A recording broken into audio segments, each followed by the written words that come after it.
समझते हैं और बहुत कुछ रिवाइज और रिकॉल भी करते हैं। तो स्वागत है आप सभी का इस सेशन में, और सेशन को बस अपना शेयर और लाइक, अपना प्यार जो है वो जरूर देते रहें। और आवाज और पिक्चर क्लियर होगी, आई होप सो, फिर भी एक बार जरूर बता दें। तो लेट्स स्टार्ट द सेशन दोस्तों। सबसे पहले आपको कल का रिवीजन, कल जो हमने पढ़ा था उसके बारे में हम पढ़ेंगे। सबसे पहले तो कल हमने पढ़ा था वर्ल्ड एनवायरनमेंट डे, और कल 5 जून था, और इसका जो थीम था वो था बीट द प्लास्टिक पोल्यूशन। साथ ही साथ पढ़ा था राजस्थान की 2 वेटलैंड्स को इंक्लूड कर लिया गया है रामसर साइट्स में, एक उसमें खिचान है और एक उसमें मीनार है। और अब भारत में टोटल रामसर साइट्स की संख्या 91 हो चुकी है और दुनिया में तीसरे स्थान पर हैं हम। फिर दूसरी जो न्यूज है वो है हमारी राष्ट्रपति जी द्वारा डिफेंस में दोस्तों कुछ अवार्ड्स जो हैं वो दिए गए, जो कि आपकी एक्सेप्शनल डिस्टिंग्विश्ड सर्विसेज के लिए दिए जाते हैं, जिसमें भाई परम विशिष्ट सेवा मेडल है, वशिष्ठ सेवा मेडल है और सेवा मेडल है।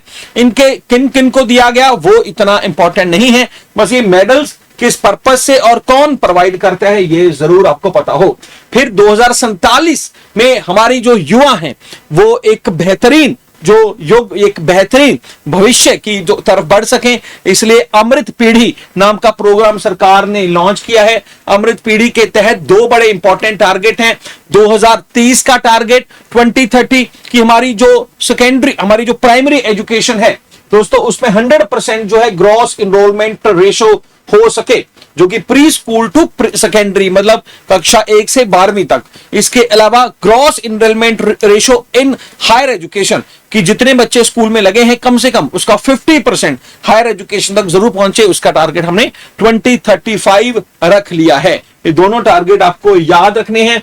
फिर गवर्नमेंट जो है वो 2027 में सेंसस, जो भारत का 16वां सेंसस होगा, कंडक्ट करने जा रही है हिमाचल में, और कश्मीर और नॉर्थ ईस्ट में ये 2026 में ही इसकी शुरुआत जो है वो हो जाएगी। खास बात है कि इसमें जाति की जो गणना है वो भी इंक्लूड जो है वो कर ली जाएगी। फिर अगला भाई सिक्किम में लैंडस्लाइड की वजह से आर्म्ड फोर्सेस का ह्यूमैनिटेरियन असिस्टेंट डिजास्टर जो दोस्तों ऑपरेशन है वो चल रहा है। फिर साउथ कोरिया में नए राष्ट्रपति बने हैं ली जाए मेयूंग, ली भी याद रख लें, है ना, ब्रूस ली, तो ली मायूंग वहां के नए राष्ट्रपति हैं। फिर एनएसओ का जो आंकड़े आए हैं, नेशनल स्टैटिक ऑफिस, जो कि ministry of static and programme implementation के अंडर काम करती है, भारत में जीडीपी को, भारत में नेशनल इनकम को कैलकुलेट करते हैं, इन्होंने कुछ नए आंकड़े दिए हैं। साथ ही बताया भारत में ग्रामीण इलाकों में 51% महिलाओं के पास फोन नहीं है। फिर जो डिपार्टमेंट ऑफ पोस्ट है या इंडियन पोस्ट, उनके द्वारा ये प्रोग्राम ध्रुव, जिसका फुल फॉर्म है digital hub for reference and unique virtual address, जिससे कि भाई गवर्नमेंट स्कीम्स को ग्राउंड जीरो तक जो है वो पहुंचाया जा सके, इस पर्पस से इसे लॉन्च किया है। फिर United nation habitat general assembly के मेंबर के तौर पे, प्रेसिडेंट के तौर पे मलेशिया और यूएई को 2025 से 2029 के लिए चुन लिया गया है आरबीआई ने, ताकि इन्वायरमेंटल बेस्ड जो नॉन परफॉर्मिंग एसेट्स हैं उनको रिड्यूस किया जा सके। इस पर्पस से क्लाइमेट रिस्क डाटा प्लेटफॉर्म जो है वो लॉन्च किया है। फिर दोस्तों कुछ ब्रांड एम्बेसडर जैसे यूरोका जो फॉरबस जो आरओ की कंपनी है उसने श्रद्धा कपूर को, फिर इंग्लैंड की जो कंपनी है ये स्पेक्स को लेकर, और ये इसका नाम है ओकले, इसने शुभमन गिल को, और तीसरा दुष्यंत श्रीधर को रामराज कोटन ने अपना ब्रांड एम्बेसडर जो है वो नियुक्ति दी है। फिर कन्नड़ पोइट एच.एस. वेंकटेश जी की जो मृत्यु हुई। फिर नेचुरलिस्ट एंड बर्डमैन संजय मोंगा, इनकी भी मृत्यु हुई। यहां पर आप देख रहे हैं यशस्वी सोलंकी की तस्वीरें, और ये पहली बार है कि इंडियन नेवी की कोई महिला ऑफिसर एडी कैंप एडीसी लगाई गई, जिनका मुख्य तौर पे काम राष्ट्रपति जी के पूरे जो है दोस्तों कार्यक्रमों को मैनेज करना होता है, एडी कैंप एडीसी बोलते हैं। फिर फ्रांस के एटेमी एमिली, ये एक साइंटिस्ट थे, इन्होंने दोस्तों जो गर्भ निरोधक गोलियां अब्जॉर्प्शन पिल जिन्हें बोल देते हैं उनका आविष्कार किया था। इनका भी 98 वर्ष की आयु में देहांत हुआ है। साउथ अफ्रीका के जो करेक्टर हैं क्लासन, पूरा नाम क्या है, दैट इज हेनरिच क्लासन, इन्होंने भी मैक्सवेल की तरह रिटायरमेंट जो है वो ले लिया है। फिर रिटायरमेंट कबड्डी प्लेयर प्रदीप नारवा, इन्होंने भी इसकी अनाउंसमेंट जो है वो कर दी है। फिर होंडा जो है ओलंपिक्स 2028 जो लॉस एंजलिस में होंगी उसके जो ऑफिशियल स्पॉन्सर के तौर पे इनको चुन लिया गया है। तो दोस्तों ये थे हमारी कल की रिवीजन। तो कल की रिवीजन आई होप सो आपके दिमाग में, दिलो दिमाग में फिट जो है दोबारा से बैठ गई होगी। और अब हम शुरू करेंगे आज का इंपॉर्टेंट, आज का महत्वपूर्ण बेहतरीन सेशन। उससे पहले चाहूंगा सारे के सारे स्टूडेंट्स जो है भाई सेशन को शेयर लाइक साथ साथ जरूर कर दें। और यहां पर सौरभ जी, हिमाचल क्वीन और जो भी स्टूडेंट्स हैं भाई जल्दी जल्दी से सेशन शेयर लाइक जो है वो जरूर कर दिया करें, ठीक। तो यहां पर जो है यहां पर मैं जो है एक बार इसको सेशन को शेयर लाइक जरूर कर दें भाई।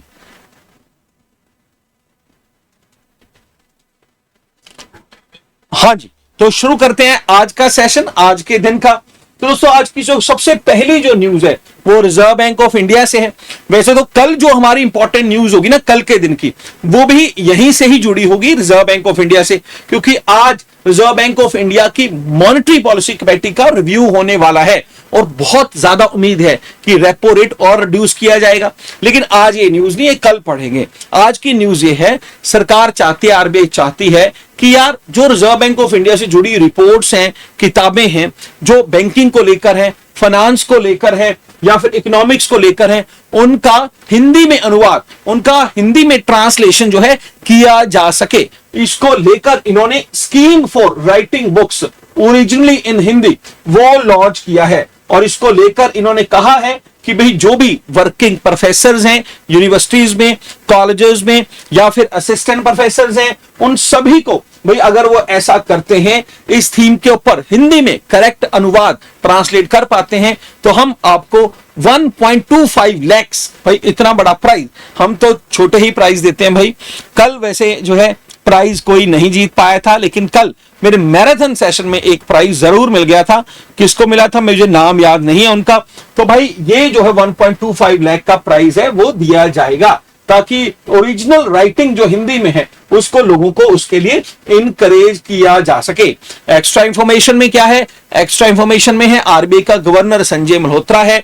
हाल ही में वैसे 4 डिप्टी गवर्नर होते हैं, हाल ही में महिला डिप्टी गवर्नर कौन बनी है? पूनम गुप्ता जी बने हैं। यहां पर मैं आपको 5-6 और बड़ी इंपॉर्टेंट बातें बता दूं आरबीआई के बारे में। आरबीआई से जुड़ी कमेटी कौन सी है जिसने रिकमेंड किया था 1927 में?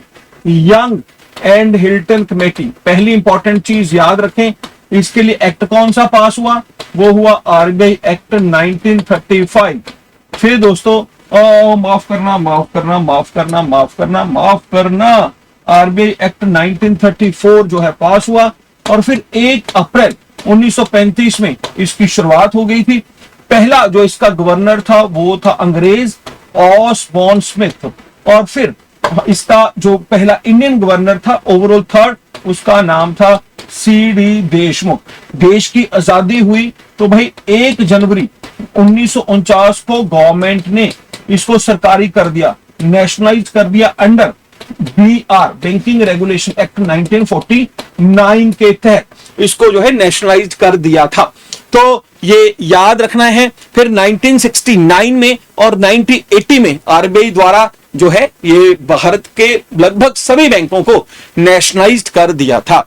1982 में याद रखना आरबीआई इसके गवर्नर, आरबीआई के जो 15वें गवर्नर थे वो मनमोहन सिंह थे। उनका नाम मैं स्पेशली मेंशन इसलिए कर रहा हूं, कई बार क्वेश्चन आ जाता है मनमोहन सिंह क्योंकि आरबीआई के गवर्नर रहे, मनमोहन क्योंकि प्लानिंग कमीशन के वाइस चेयरमैन रहे, मनमोहन सिंह भारत के फाइनेंस सेक्रेटरी रहे, मनमोहन सिंह भारत के फाइनेंस मिनिस्टर रहे, मनमोहन सिंह भारत के प्रधानमंत्री। ये 5 इंपॉर्टेंट पोजीशन के साथ साथ उन्होंने वर्ल्ड बैंक में भी काम कर रखा है। तो कभी कभार इनके बारे में क्वेश्चन पूछ लिया जाता है। ठीक जी, गुड है, ओके है, रिपोर्ट है, सब कुछ ठीक है। तो एक बार जल्दी जल्दी से बता दें और सेशन शेयर लाइक है जरूर कर दें। ठीक है जी। और यहां पर जो है यहां पर शिवम को कुछ हुआ है भाई, क्या हुआ है जल्दी जल्दी से बता दें। ठीक है, तो बहुत बड़ा रोल है, बिल्कुल जी बिल्कुल। फिर दूसरी जो न्यूज है आज की जुड़ी हुई वो न्यूज है दोस्तों कश्मीर से। कश्मीर और कश्मीर को लेकर सबसे पहले तो बता दूं कि कश्मीर पाकिस्तान में हमारे ऑपरेशन का नाम था सिंदूर। कल सिंदूर का एक पेड़ प्रधानमंत्री ऑफिस में भी लगाया गया है। और कश्मीर में टेररिस्ट को खत्म करने के लिए ऑपरेशन किलर, ये याद रखना है। 22 अप्रैल को घटना हुई थी, पहलगाम की घटना भाई, जिसमें लगभग 26 लोगों को जो है मार दिया गया था धर्म के आधार पे। दूसरा इंपॉर्टेंट कश्मीर की बात करें कि यहां पर ना पिछले काफी लंबे अरसे से एक ब्रिज बन रहा था, और वो ब्रिज बन रहा था चिनाब रिवर।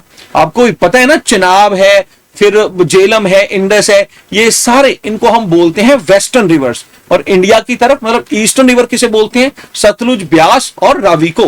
पता नहीं याद है कि नहीं, जल्दी से बताएं अगर याद है तो भाई ये जो एक वेस्टर्न रिवर है जिसका नाम है चिनाब, इसके ऊपर एक आर्क ब्रिज की कंस्ट्रक्शन हो रही थी।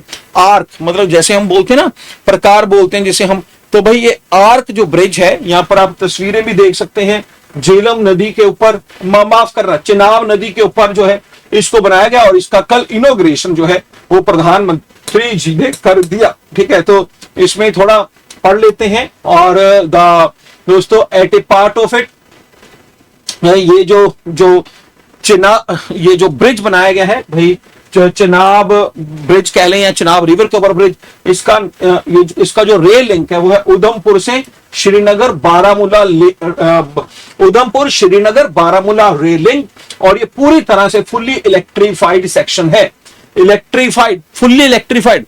जैसे ही फुल्ली इलेक्ट्रीफाइड मैंने पढ़ा, मुझे आज से 5-6 दिन पहले की न्यूज, इंडिया का पहला 100% इलेक्ट्रीफाइड रेलवे कौन सा हो चुका है? हरियाणा, याद रखना। तो ये फुल्ली इलेक्ट्रीफाइड सेक्शन है जिसमें टोटल 36 टनल्स हैं और 943 ब्रिजेस हैं।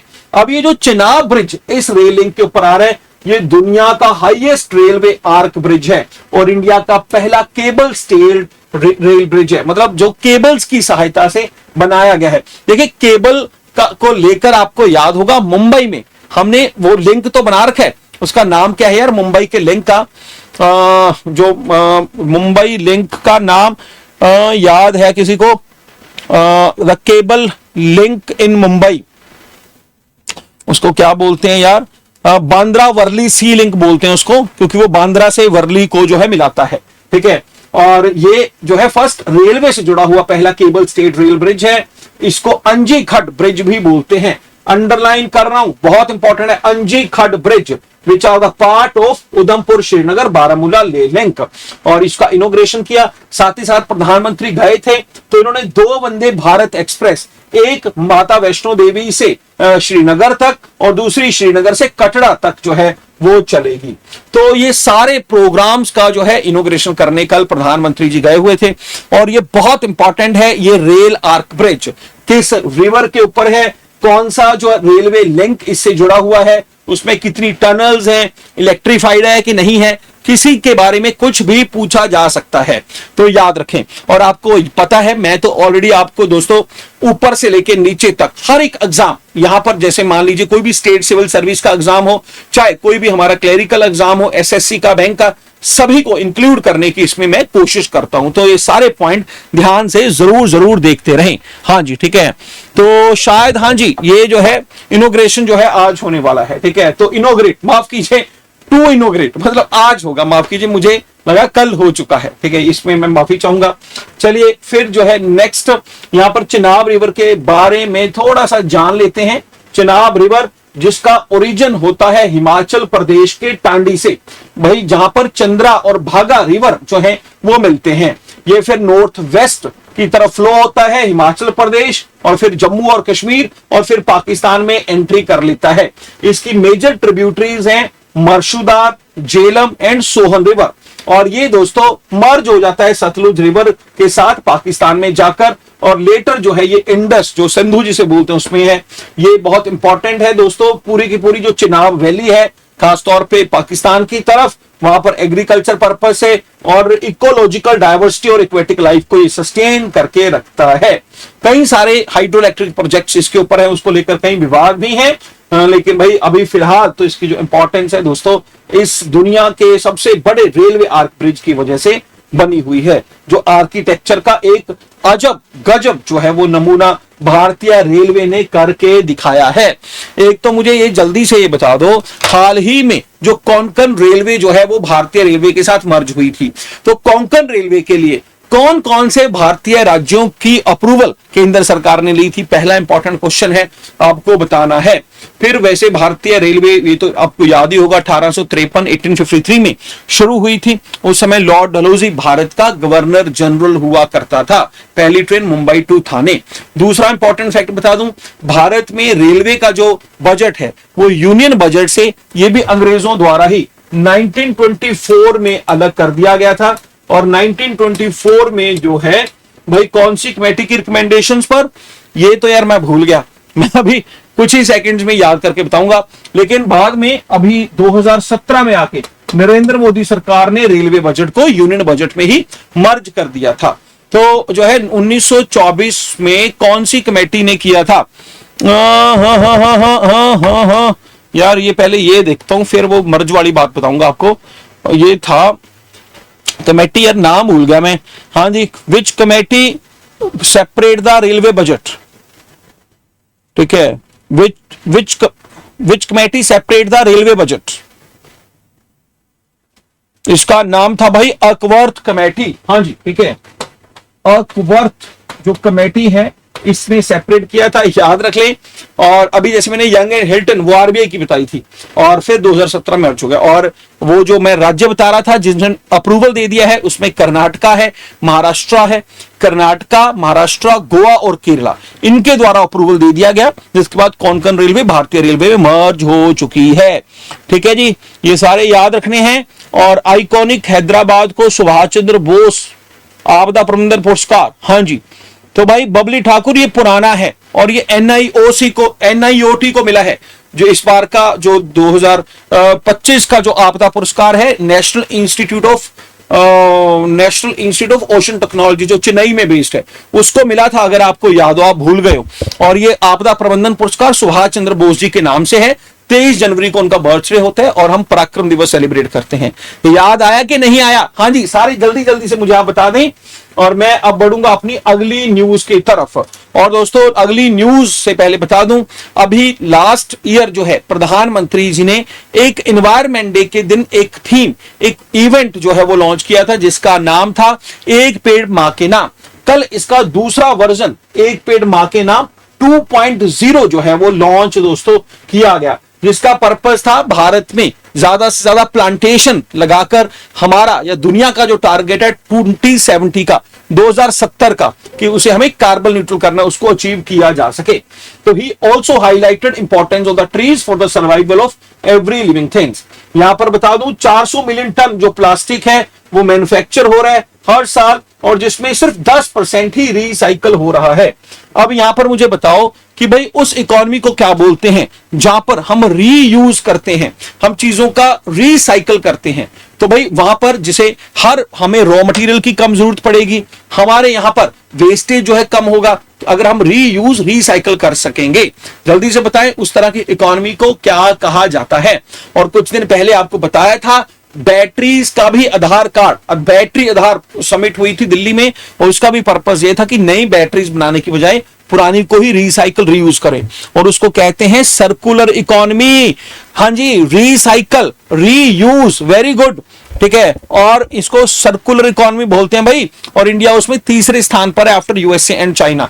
लेकिन अभी सिर्फ 10% ही जो प्लास्टिक है वो हो पाती है। और प्लास्टिक की बातें कर रहे हैं तो याद है ना, कल वर्ल्ड एनवायरनमेंट डे था और उसका थीम क्या था? Stop plastic pollution. ये याद जो है आप रखें भाई, एक पेड़ मां के नाम 2.0। और ये धर्मेंद्र प्रधान जो हमारे यूनियन एजुकेशन मिनिस्टर हैं, उनके द्वारा उसके द्वारा इन्हें इनोग्रेट किया गया। उड़ीसा से वैसे ये बिलोंग करते हैं धर्मेंद्र प्रधान जी।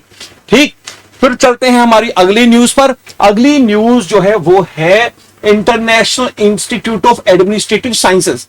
ये एक संस्था है दोस्तों, और ये संस्था 1930 में बनी थी, नॉन प्रॉफिट ऑर्गेनाइजेशन है, जिसका हेडक्वार्टर है बेल्जियम के ब्रुसेल्स में। यार बेल्जियम का ब्रुसेल, बेल्जियम और नीदरलैंड के बारे में हाल फिलहाल हमने क्या कुछ पढ़ा है? जल्दी से बताएं, मैं इसके बारे में पहले देख लूं। और ये पूरी दुनिया भर में काम करती है। फिलहाल इसके प्रेसिडेंट है डॉक्टर धीरज बुकार्ट, जो कि बेल्जियम के ही हैं। तो ये संस्था क्यों चर्चा में आई है, इससे पहले मैं बता दूं, बेल्जियम और नीदरलैंड इस वजह से थे क्योंकि FIH हॉकी वर्ल्ड चैंपियनशिप वहां पर हो रही है और भारतीय टीम वहां पर हिस्सा लेने के लिए ऑलरेडी वो अनाउंस हुई थी, वो जा चुकी है। किसी ने लिखा है, किसी ने भी नहीं लिखा, चलिए कोई बात नहीं, बुरी बात है, याद नहीं है चीजें आपके। तो भाई यहां पर ये चर्चा क्यों आया, इंस्टीट्यूट ऑफ एडमिनिस्ट्रेटिव सर्विसेज, क्योंकि भारत का जो है इसका प्रेसिडेंट चुन लिया गया है। भारत को दोस्तों इसका प्रेसिडेंट अगले 3 साल 2025 से लेकर 25, 26, 27, 28 4 साल के लिए चुन लिया गया है।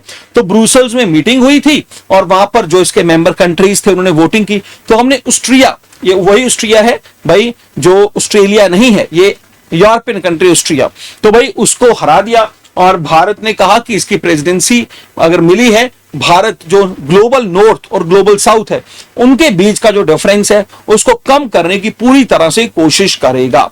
तो ये आपको याद रखना है। और मैक्सिमम गवर्नेंस, मिनिमम गवर्नमेंट की बातें प्रधानमंत्री जी द्वारा की गई जब उनको पता लगा कि ये प्रेसिडेंसी भारत को 25 से 28 तक मिली है। कल UAE और मलेशिया को कौन सी प्रेसिडेंसी मिली थी 3 साल के लिए, और दोस्तों ये मिली 5 साल के लिए 25 से 29 वो मिली थी यूनाइटेड नेशन हैबिटेट जो है प्रोग्राम को लेकर वो मिली थी, और इंडिया को ये international institute of administrative sciences के लिए। इसके अलावा अगर मैं बात करूं यार, ऐसा ही एक क्वेश्चन हमने कल और पढ़ना था जो मैंने कल आपको वैसे ही बता दिया था, United nation economic and social council, इसको भी पढ़ लेते हैं साथ ही, और इसकी भी मेंबरशिप जो है हमें 26 से 28 2 साल के लिए जो है मिली है। 26 से 28 इकोनॉमिक एंड सोशल काउंसिल, इस संस्था के बारे में थोड़ा सा जान लें। यह संस्था 1948 में दोस्तों बनी थी और 1948 में इस संस्था को बनाया गया था और ये एक्टिव है। फिलहाल इसका हेडक्वार्टर न्यूयॉर्क में है और इसके जो हेड हैं वो चाइना की ली जुनहा है।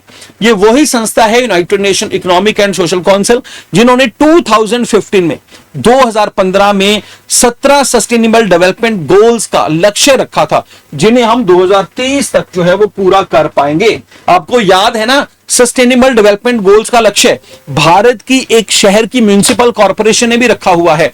वो कौन सी म्युनिसिपल कॉर्पोरेशन है वो मुझे आप बता दें। इन लक्ष्यों में जैसे कि हम बात करते हैं, गरीबी खत्म करनी है, एजुकेशन प्रमोट करना है, इक्वालिटी इनइक्वालिटी जो है वो रिड्यूस करनी है, या फिर एनवायरनमेंट के लिए काम, स्वच्छ पानी, ये सारे आपको कई बार मैं बता चुका हूं।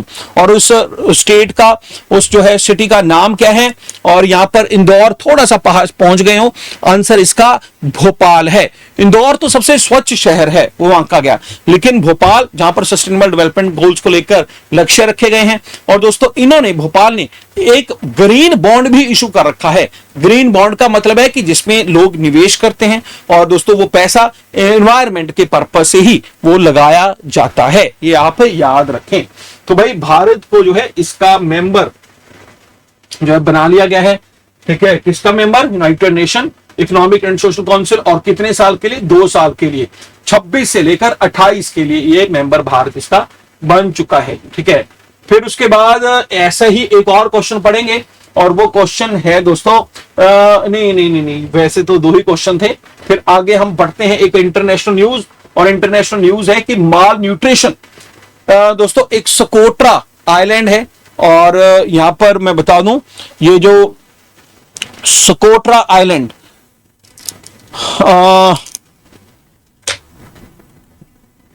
यहां पर बस एक बताना चाहूंगा आपको कि ये जो सोकोट्रा आइलैंड है ये दोस्तों कहां पर है, ऑल्सो नोन एज सकात्री, और ये दोस्तों यमन का आइलैंड है इन द इंडियन ओशन। तो इंडियन ओशन में आइलैंड है और यहां पर जो है माल न्यूट्रिशन, क्योंकि यहां पर जो भाई लोग हैं उनको जो खाना या तो मिल ही नहीं पाता, या फिर जो है पौष्टिक खाना, न्यूट्रिशनल फीड नहीं मिल पाता, और उसको खत्म करने के लिए सोकोट्रा आइलैंड में ये WHO वर्ल्ड हेल्थ ऑर्गेनाइजेशन और UAE के बीच जो है ये समझौता हुआ है, ठीक है, यूनाइटेड अरब अमीरात एंड वर्ल्ड हेल्थ ऑर्गेनाइजेशन, ताकि सवेयर बहुत ज्यादा माल न्यूट्रिशन है जो वहां पर वुमेन्स और चिल्ड्रंस को अफेक्ट कर रही है। और ये यमन के कब्जे में है दोस्तों सोकोट्रा आइलैंड, जहां पर इंटरनेशनल हेल्थ मैट्रिक्स बता रहे हैं कि यहां पर लोगों की जो हेल्थ कंडीशंस है वो सवियर हो चुकी है। यहां पर बता दूं खलीफा बिन जायद अल नहयान, ये UAE के जो है वो बादशाह हैं, उनकी जो फाउंडेशन है फॉर ह्यूमैनिटेरियन, वो जो है 2 साल के लिए ये प्रोग्राम वो WHO के साथ मिलकर यहां पर करने वाली है। यहां पर बेसिक सी जानकारी 2 बड़ी इंपॉर्टेंट, एक तो WHO के बारे में जो कि 1948 7 अप्रैल को बनी थी। इसी वजह से 7 अप्रैल को हम वर्ल्ड हेल्थ डे के रूप में सेलिब्रेट करते हैं। हेडक्वार्टर जिनेवा में है और इसका जो हेड है वो टेड्रोस अधानोम है, अगर आपको याद हो, कई बार बता चुका हूं। फिर वर्ल्ड हेल्थ ऑर्गेनाइजेशन के साथ मिलकर भारत में भी आयुष मिनिस्ट्री, आयुष मतलब आयुर्वेद, यूनानी, सिद्धा, होम्योपैथिक, वो ऑलरेडी टाइप कर चुके हैं ताकि दुनिया भर में इनकी थेरेपीज को प्रमोट किया जा सके। साथ ही साथ आयुर्वेदा डे कब सेलिब्रेट किया जाएगा पूरी दुनिया भर में, याद है आपको 23 सितंबर को, जिस दिन ऑटन इक्विनोक्स होता है, बराबर का दिन और रात होती है। वर्ल्ड हेल्थ ऑर्गेनाइजेशन रिसेंटली कौन से 2 कंट्री ने बाय बाय बोल दिया है, ये एक अर्जेंटीना है और एक USA है, दोनों ने बाय बाय भी बोल दिया है। और 2027 तक टेड्रोस अधानोम इसके प्रेसिडेंट हैं, रहने वाले हैं। रिसेंटली ही इसका 78वां सेशन जिनेवा में हुआ था, जहां पर भारत को जो है एक बीमारी है आंखों से जुड़ी हुई ट्रेचुमा मुक्त जो है इन्होंने अनाउंस भी कर दिया था। याद है कि नहीं याद? हाँ जी, ठीक है। तो ये सारी इंपॉर्टेंट बातें याद रहनी आपको चाहिए, ठीक है जी। फिर आगे बढ़ेंगे और आगे बढ़ने से पहले सेशन को शेयर लाइक जो है साथ साथ जरूर करते रहे आप दोस्तों। फिर नीदरलैंड के जो प्रधानमंत्री हैं डिक शॉफ, और ये जो डिक शॉफ हैं इन्होंने वहां पर जो उनकी सहयोगी पार्टी थी दोस्तों पीवीवी का मतलब है पार्टी फॉर फ्रीडम, इनका साथ छूट गया और उनके साथ डिसीजन की वजह से उनकी जो कोएलिशन गवर्नमेंट थी उसको रिजाइन करना पड़ा। बस आपको याद रखना है दोस्तों, नीदरलैंड जिसको होलैंड भी बोल देते हैं, आपको याद है ना, भारत में जो 5 विदेशी कंपनियां आई थी उनमें से एक डच ईस्ट इंडिया कंपनी भी थी और ये नीदरलैंड भी बोल देते हैं। और भाई यहाँ की जो कैपिटल है वो एम्स्टर्डम है और यहाँ के प्रधानमंत्री डिक शॉफ ने रिजाइन कर दिया है। ली नाम का बंदा साउथ कोरिया में प्रेसिडेंट बना है। फिर मुझे पोलैंड का प्रेसिडेंट है, जल्दी से मुझे आप बता दो। वैसे मैं उम्मीद करता हूं कि अब तक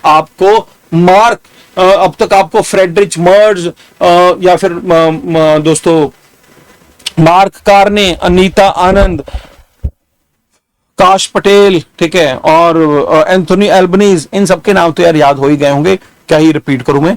मुझे बस पोलैंड का प्राइम मिनिस्टर बता दो जिसका नाम है अंद्रेज, उसका नाम क्या है भाई? हाँ जी, कैरोल नावारोकी, वेरी गुड। एक कैरोल नावारोकी और एक मुझे बता दो एनालेना कौन है, जर्मन की फॉर्मर फॉरेन मिनिस्टर जो अभी यूनाइटेड नेशन की प्रेसिडेंट बन चुकी है, वो आपको पता ही होगा। फिर इसके बाद नेक्स्ट इज दोस्तों world women Asia cup hockey.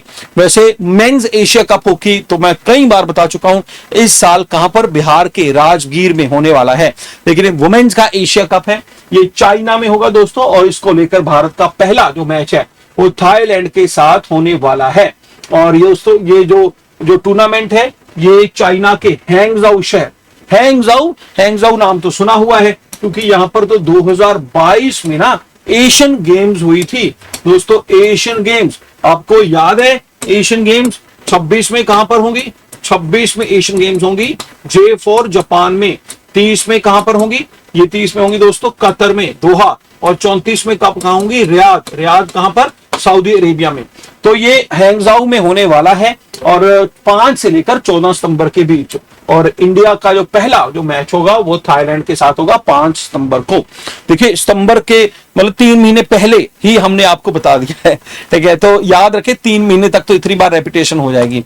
और थाईलैंड की बात हुई है तो हम बैंकॉक चले जाते हैं। और बैंकॉक क्यों जा रहे हैं? क्योंकि वहां पर मोदी जी गए थे लास्ट कुछ महीने पहले। और क्यों गए थे? क्योंकि वहां पर बिम्स्टेक का समिट था। बिम्स्टेक क्या है? Bay of Bengal initiative for multi technical and economic cooperation, उसका समिट हुआ था और वहां पर हिस्सा लेने के लिए गए थे। बिम्स्टेक का एग्रीकल्चर मिनिस्टर का समिट कहां हुआ था? वो थाईलैंड, वो काठमांडू में हुआ था। उसका यूथ अवेयर का समिट कहां हुआ था? वो गांधीनगर में हुआ था। वो आपको पता होना चाहिए, ठीक है जी। और ये सितंबर में और चाइना में हैंगजाऊ में होने वाली है हॉकी। मुझे बताओ सारे कि एक तो कल हमने पढ़ा था ना, एक हमारे कबड्डी के प्लेयर थे, उन्होंने रेजिग्नेशन या कह लीजिए रिटायरमेंट लिया, उनका नाम मुझे आप बताओ, पहला इंपॉर्टेंट क्वेश्चन। दूसरा मुझे आप बताओ कि पाकिस्तान के किस जेवलिन थ्रोअर ने गोल्ड मेडल जीता था 2024 की पेरिस ओलंपिक्स में, दूसरा सवाल।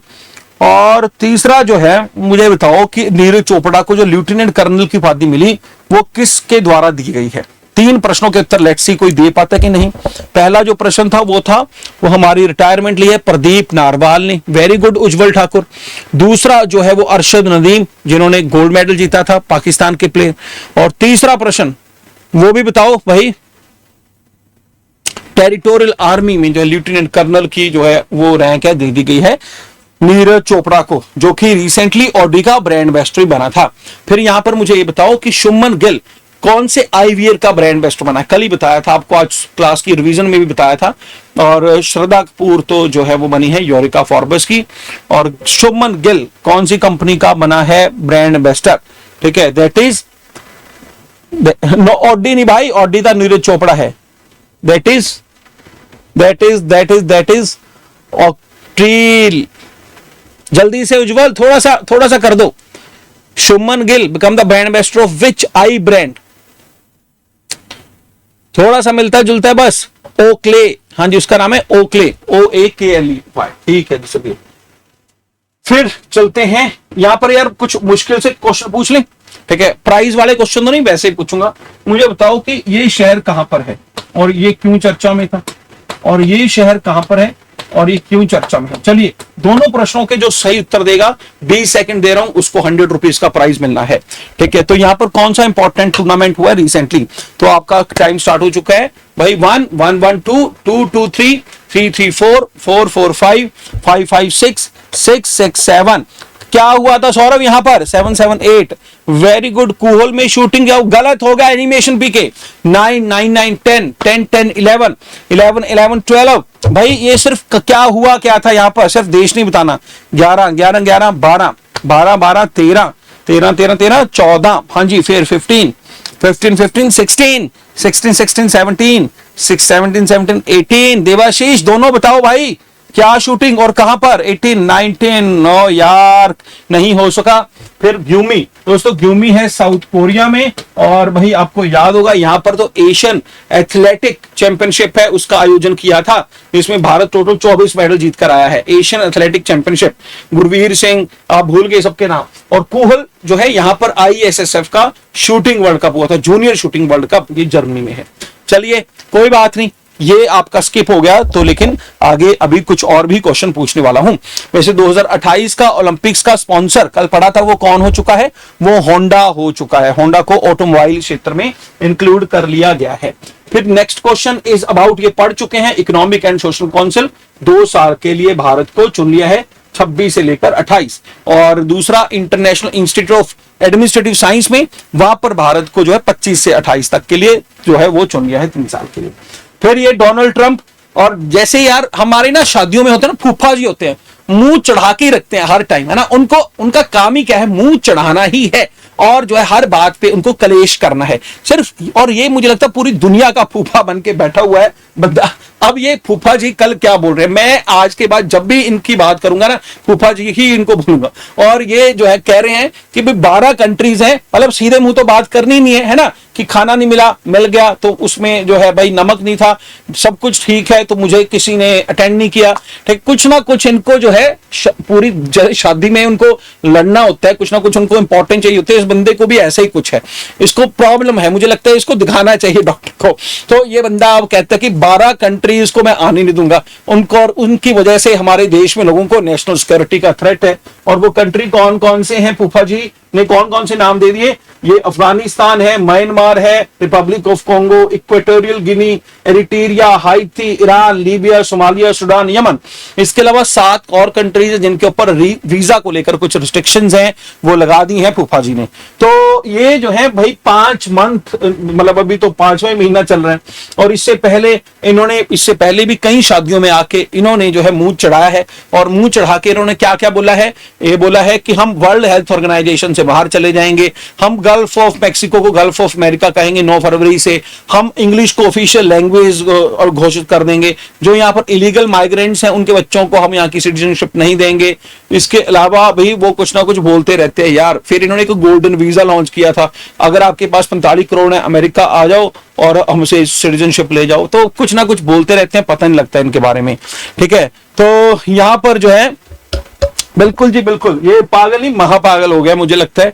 और ये वैसे याद करा दूं, कुछ भी हो, हमारे पेपर में आ सकता है। 47वां राष्ट्रपति है भाई, 47th राष्ट्रपति है। इससे पहले 2016 से 2020 रह चुका है 45वां राष्ट्रपति, और सबसे लंबी उम्र में, सबसे बड़ी उम्र में वे अभी 2024 में जो है ये राष्ट्रपति बना था। अब तो इसका जो खास बंदा था जिसने कहा था ना कि मैं बारिश कर दूं पैसे की, जे तू हो जे मेरी, और ये जो है डोनाल्ड ट्रंप को उसने राष्ट्रपति बना दिया था पैसा दे दे के, और वो कहता है यार मुझे माफ कर दे भाई, मैं जा रहा हूं, मेरा बिजनेस अफेक्ट हो जाएगा। और डोजे से उसने रिजाइन भी कर दिया, और उसका नाम क्या है? एलन मस्क है। अब उसमें सिर्फ भारतीय मूल का विवेक रामास्वामी ही काम कर रहा है, आपको याद होगा, ठीक है। तो इसकी न्यूज जो है फूफा जी की, मैं आगे ये लिखना ही है, मैंने फूफा जी की न्यूज है, डोनाल्ड ट्रंप लिखना ही नहीं। चलिए अब बढ़ेंगे आगे जी, और अगला जो सेक्शन है आपको पता है हमारा है, वो है एमसीक्यूज का सेशन, तो मल्टीपल चॉइस क्वेश्चंस, ठीक है। तो are you ready for the session? हाँ जी। और यहां तक सब कुछ अच्छे से समझ आ रहा है, ढंग से सब कुछ, अंडरस्टैंडिंग, रिसाइकलिंग, रिकॉलिंग सब कुछ हो रहा है, तो भाई सेशन आपका है, चैनल आपका है, सेशन को शेयर लाइक कर दें। लगभग 21-22 बच्चे बैठे हुए हैं, लाइक सिर्फ 10 आए हुए हैं ना, तो लाइक भी कर दो भाई अगर सब कुछ समझ आ रहा है तो वही शुरू करेंगे। आज का पहला क्वेश्चन है, किस देश की जो पूर्व विदेश मंत्री हैं एनालोना बेरबो, उनको यूनाइटेड नेशन का प्रेसिडेंट चुन लिया गया है? आंखें बंद करके आंसर लिख दो भाई। एना बेरबो कौन है? ये वही है, उसी कंट्री की है जिस कंट्री की कंपनी है ऑडी, और नीरज चोपड़ा है ना, कूहल, है ना, सब कुछ कनेक्टिविटी करते रहो दिमाग में। Germany is the correct answer. फिर दुनिया का लार्जेस्ट लेंडर कौन बना है? ठीक है, तो भाई अब पहले जापान था, अब दुनिया का सबसे ज्यादा पैसा उधार कौन से कंट्री ने दिया 2024 में? आंसर है जर्मनी। फिर आप बताएं कि भाई गवर्नमेंट ने जो है ध्रुव पॉलिसी डॉक्यूमेंट के थ्रू जो है जो भाई कोशिश की है डिजिटल पब्लिक इंफ्रास्ट्रक्चर को बेटर करने की, कौन सा जो डिपार्टमेंट है उसके लिए काम कर रहा है ध्रुव पॉलिसी के लिए? तो कल भी बताया था, आज फिर बता रहा हूं, department of post is the correct answer, ठीक है। फिर नेक्स्ट इज भाई अभी कल क्लाइमेट चेंज परफॉर्मेंस इंडेक्स आया है, उसमें इंडिया का रैंक कौन सा है? जल्दी से ये भी याद कर लो कि भाई अभी प्रेस फ्रीडम इंडेक्स वाला रैंक आया था, उसमें इंडिया का रैंक 151 है। फिर भाई रैंक आया था पासपोर्ट वाला, पासपोर्ट वाले में इंडिया का रैंक है 85th। फिर इंडिया का जो है हैप्पीनेस वाला इंडेक्स आया था, उसमें रैंक था 118वां, और क्लाइमेट चेंज परफॉर्मेंस में इसका रैंक है 10वां। हर रोज पढ़ते रहोगे, सुनते रहोगे, एज इट इज याद हो जाएंगे आपको। 10वां इज द करेक्ट आंसर। फिर नेक्स्ट इज बताएं कौन सा स्टेट है इंडिया का जहां पर क्लास 1 से ही मिलिट्री एजुकेशन शुरू कर दी जाएगी? और ये करने वाला है दोस्तों महाराष्ट्र। महाराष्ट्र के बारे में एक बताया था, प्राइमरी एजुकेशन में थर्ड लैंग्वेज हिंदी को भी वो पढ़ाने वाले हैं। महाराष्ट्र के कौन से जो है वो शहर में दोस्तों छत्रपति शिवाजी का मंदिर बनाने जा रही है महाराष्ट्र की सरकार? याद है आपको, इस शहर का नाम था भिवंडी, भिवंडी में होगा। और उत्तर प्रदेश के आगरा में भी वो एक स्मारक बनाएंगे छत्रपति शिवाजी और उनके लड़के का जी, जिनके ऊपर एक मूवी आई थी रिसेंटली ही। फिर IIAS international institute of administrative sciences, इसका जो है जो नया प्रेसिडेंट किसको बनाया गया है? इंडिया, पाकिस्तान, बांग्लादेश, श्रीलंका। मुझे ये भी बताएं ये IIAS का हेडक्वार्टर कहां पर है, क्योंकि बताया था अभी मैंने आपको, इसलिए पूछ रहा हूं। आंसर तो आप दे ही दोगे कि इंडिया ने ऑस्ट्रिया को हरा दिया। इसका जो है हेडक्वार्टर कहां पर है, वहीं पर ये मीटिंग हुई थी।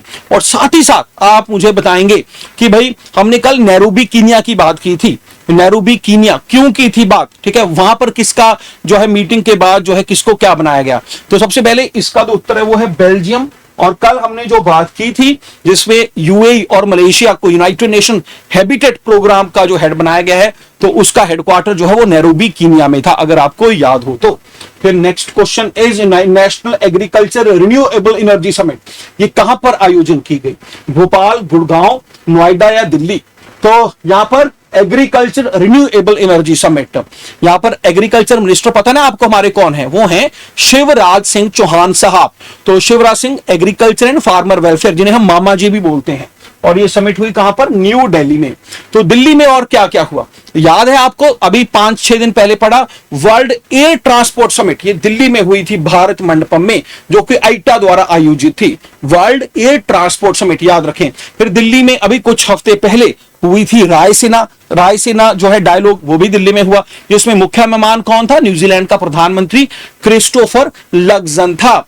दिल्ली की अगर बात करें, अभी नीति आयोग की 10वीं जो है 10th गवर्निंग काउंसिल की जो समिट है वो भी कहां पर हुई थी? वो भी दिल्ली में ही आयोजित की गई थी। तो ये 3 जरूर याद रख लें, वेरी वेरी इंपॉर्टेंट। फिर आप मुझे बताओ, हाल ही में भोपाल में ना एक महारानी की 300वीं सालगिरह को सेलिब्रेट किया गया था, 300वां उनका जन्म उत्सव। उस महारानी का नाम बताओ जिसमें प्रधानमंत्री नरेंद्र मोदी जी भी गए थे। दोस्तों, जिनको इतिहास में जाना जाता है उनके बेहतर काम कार्य के लिए, उनकी मंदिरों की रिस्टोरेशन के लिए और पब्लिक वेलफेयर स्कीम्स के लिए, उस महारानी का नाम आपको बताना है और उनका नाम था अहिल्याबाई होलकर जी। Very good. 300वीं एनिवर्सरी कहां पर? महिला सशक्तिकरण कार्यक्रम भोपाल में आयोजित किया गया था। फिर इंडिया का रिन्यूएबल एनर्जी इंडेक्स में जो रैंक है वो दोस्तों 7th आया है। फिर बताएं, गुजरात के कौन से डिस्ट्रिक्ट में एक मेमोरियल पार्क डेडिकेटेड किया है ऑपरेशन सिंदूर? वो कहां पर अनाउंस हुआ? सूरत, कच्छ, अहमदाबाद या वडोदरा?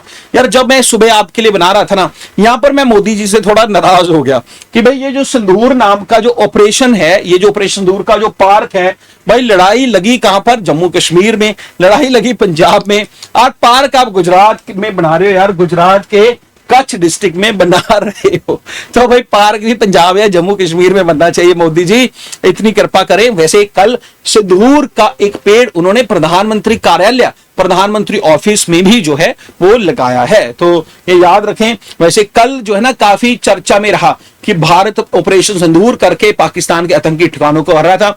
एक जो एक लेफ्टिस्ट लीडर थी, कोई महुआ मित्रा, वो कहीं शायद बेल्जियम या नीदरलैंड में अपनी शादियां रचा रही थी उस दिन, तो उसकी वजह से भी काफी वायरल हो रही थी चीजें कुछ। कल हमने देखा कि आरसीबी की जो विक्ट्री परेड चिन्ना स्वामी स्टेडियम में हुई है, उसको लेकर काफी खबरें हैं। पुलिस कह रही है हमने तो मना कर दिया था, टीम कह रही है कि हमको तो पता नहीं है, वहां का मुख्यमंत्री अलग बयान दे रहा है, लेकिन 15 लोगों की ये डेथ होगी। बहुत दर्द हुआ। आरसीबी ने जीता, बहुत बढ़िया है, लेकिन ये जो लोग मरे ना बेफालतू के, ये बहुत ही गलत हुआ है। फिर दोस्तों जो है इसके बाद आखिर में हम करेंगे क्या? आखिर में ऑल इंडिया रेडियो, आज सुबह रेडियो आकाशवाणी ने जो है क्या क्या कहा है बताएं। साथ ही साथ आपको एक बात और पूछना चाहूंगा, आपके नियर बाय जो भी रेडियो स्टेशन है, कौन से शहर का रेडियो स्टेशन है, उसकी मुझे फ्रिक्वेंसी जरूर बताना। आगे से ना कुछ रेडियो स्टेशन पे, मतलब मैं कई बार आपको ऑडियो भी करंट अफेयर भेजता हूं, तो भाई उसी एक कोशिश करेंगे कि हम आकाशवाणी के इस केंद्र से बोल रहे हैं, हम आकाशवाणी के चंडीगढ़ केंद्र से बोल रहे हैं। अभी आप योगेश शर्मा से सुनेंगे आज के डेली करंट अफेयर्स, आज की पहली खबर क्या है। तो मैं कुछ इस अंदाज में आपको ऑडियो करंट अफेयर भी भेजने वाला हूं, ठीक है। तो भाई आज सुबह का जो करंट अफेयर है, न्यूज है, एक तो ये मोदी जी चिनाब ब्रिज हम पढ़ ही चुके हैं भाई, ठीक है, इसका इनॉग्रेट कर दिया है। वंदे भारत एक्सप्रेस पढ़ चुके हैं, चिन्ना स्वामी स्टेडियम बता दिया आपको। फिर आरबीआई आज बाय मंथली करेगा, कल की पहली न्यूज ही वो होने वाली है। फिर दोस्तों ये जो हमारे डी जुकेश है ना, चेस वाला जो प्लेयर है जिसने अभी नॉर्वे के मैग्नस कार्लसन को हरा दिया था, अब उसने चाइना के इस VY नाम के बंदे को भी हरा दिया है और अब जो है और आगे बढ़ रहे हैं। चेस को लेकर बता दूं, अफगानिस्तान ने हाल ही में उस पर बैन लगा दिया था चेस के गेम के ऊपर। एनडीए गवर्नमेंट के 11 साल पूरे हो चुके हैं, कश्मीर में प्रोजेक्ट्स हैं। चिराग शेट्टी जो है वो सात्विक साईराज अभी डबल क्वार्टर फाइनल में। हाँ, एक और लास्ट न्यूज बड़ी इंपॉर्टेंट है, आधी ही इंपॉर्टेंट है। आधी क्यों? क्योंकि भाई फ्रेंच ओपन जो हो रहा है ना, उसमें महिलाओं का जो फाइनल होगा, वुमेन्स फाइनल होगा, उसमें एक प्लेयर का क्लियर हो गया और वो क्लियर होगी बेलारूस की आर्यना सबालेंका। आर्यन ही याद रख लो, आर्यना सबालेंका ये फाइनल में पहुंच चुकी है। इसने जो है भाई ये ईगा स्वेटिक को हरा दिया है। ये ईगा स्वेटिक पिछले कई साल से टूर्नामेंट जीत चुके हैं और ये आर्यना, अब देखेंगे इसके साथ फाइनल में और कौन पहुंचता है। तो यहीं पर आज का सेशन करेंगे समाप्त, यहीं पर आज के सेशन को करेंगे अलविदा। दोस्तों ऐसे ही अपना प्यार हमारे साथ बना के रखें। देश का नंबर 1 करंट अफेयर हम इसको बनाएंगे, 100% बनाएंगे। थैंक यू एंड जो है गॉड ब्लेस यू।